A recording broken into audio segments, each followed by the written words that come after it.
Ni uhalifu usioacha alama ya damu pekee, bali huacha majeraha ya kudumu kwenye maisha ya waathirika. Wengine huahidiwa ajira zenye mishahara mikubwa, masomo au maisha bora nje ya nchi, lakini safari zao huishia kwenye unyonyaji, mateso na kupoteza uhuru wao.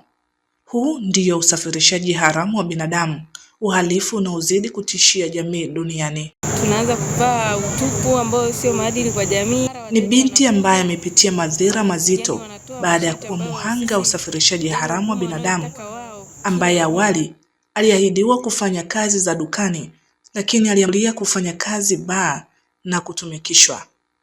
Nilikuwa nimemaliza kidato cha 4. Kwa bahati mbaya matokeo yalikuja vibaya. Nilikaa nyumbani baada ya muda kama miezi 2 hivi. Lakini kuna rafiki yangu alimaliza darasa la 7, hakubahatika kuendelea. Baada ya hapo alikuwa anakaa Dar es Salaam. Alinipigia kwa ajili ya kuniambia kwamba kuna kazi da. Aliniomba kama kuna wenzangu kama 2 wanaweza wakaja wakafanya hiyo kazi. Ilikuwa ni kazi, aliniambia mmoja anahitaji kufanya kazi ya dukani na 2 wanahitaji kufanya kazi za ndani. Basi baada ya hapo tulitumiwa nauli, tukaenda da. Baada ya kufika, kesho yake alikuja huyo mtu aliyekuwa sana anahitaji watu wakufanya kazi, mmoja wa dukani, wengine 2 wa kazi za ndani. Baada ya hapo tulienda kwa huyo mtu, tulikaa siku ya kwanza, tukakaa siku ya pili hatuoni chochote. Siku ya 3 ndo huyo mtu alituambia kwamba aliyekuwa anahitaji watu wa kazi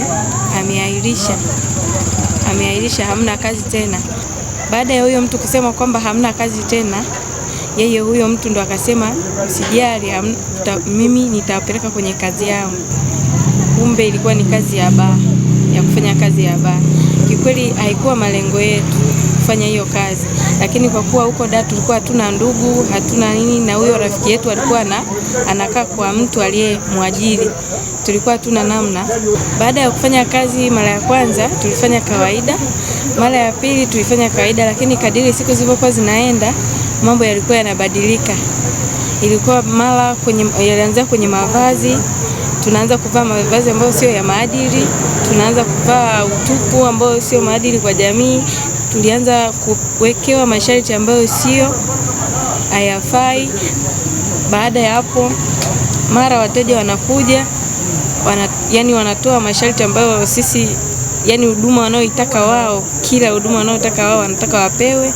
Tunaanza. Tanzania imeshuhudia vitendo hivyo na ndio msingi wa kuunda Sekretarieti ya kuzuia na kupambana na usafirishaji haramu wa binadamu. Chris John Moleli ni afisa sheria wa sekretarieti hiyo. Anakiri kuwepo kwa vitendo hivyo. Yes, kimsingi usafirishaji haramu wa binadamu ni janga la kitaifa na pia ni janga la kimataifa. Lakini kwa tangia elimu hii ianze kusambazwa kwa kupitia vyombo vya habari, kupitia warsha kama hizi za semina, au hata kupitia kwenye sehemu mbalimbali, mihadhara mbalimbali ikiwemo mashule, tunaanza kupata trend ambayo kidogo inapunguza masuala yale ambayo zile ripoti za kuhusu watu kusafirishwa kiharamu.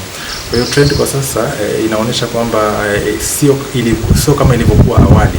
Sababu ilivyokuwa awali ni kwamba hali ilikuwa ni mbaya, lakini kidogo kwa sasa hivi trend imekuwa inashuka kwa wakati mzuri. Mkoa wa Kagera ni miongoni mwa maeneo yanayotajwa kuwa katika hatari zaidi kutokana na kupakana na nchi jirani, hali inayowapa nafasi wahalifu kutumia njia mbalimbali kuwavusha waathirika kwa hila.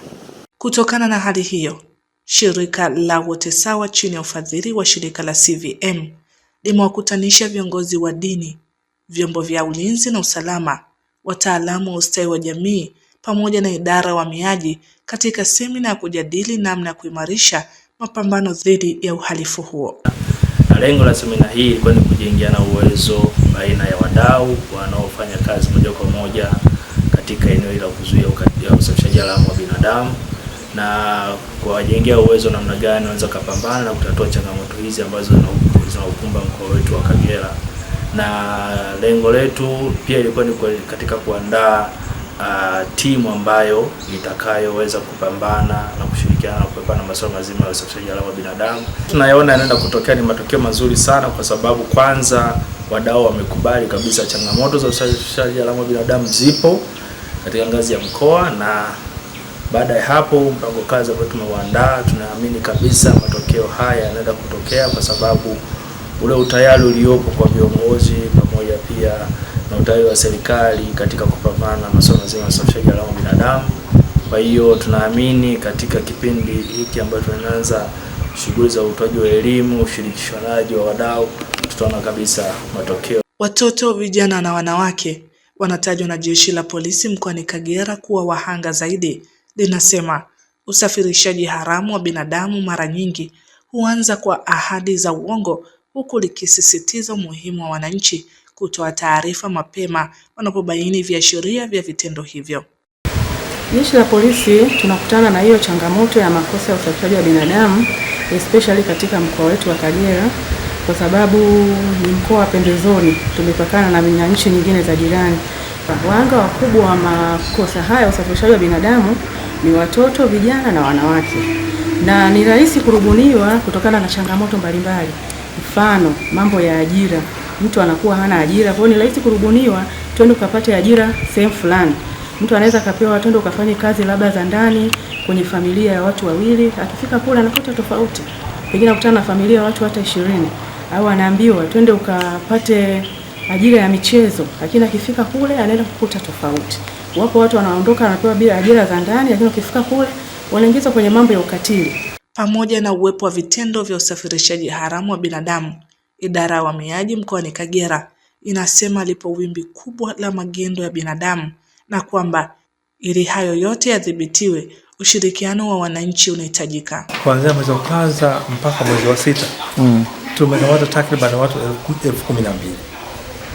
Kwa hiyo sio namba dogo, ni namba kubwa sana ambayo inahitaji kila mtu aingie, kama wanavyokuambia kwamba uwepo wa taasisi kama hizi ambazo zinatambua jukumu jitihada tunazozifanya sisi, lakini pia wakaja na idea ya nini kifanyike, tusaidianeje kukomesha. Unaona kwamba na sisi tunafurahi kukamata wetu 12,000 ndani ya miezi 6, sio kitu cha kawaida. Hilo ni somo ambalo tunahitaji, tunahisi litasaidia elimu. Wakishajua nini madhara ya uhamiaji haramu, nini maana ya kuwa karibu na mtu ambaye humjui, nini madhara ya kukaribisha watu, nini madhara ya kuwasafirisha ila wewe unajali pesa tu, kama ni mtu mmiliki wa chombo cha usafiri, nini madhara yake. Ukishajua hilo utakuwa umesaidia taifa.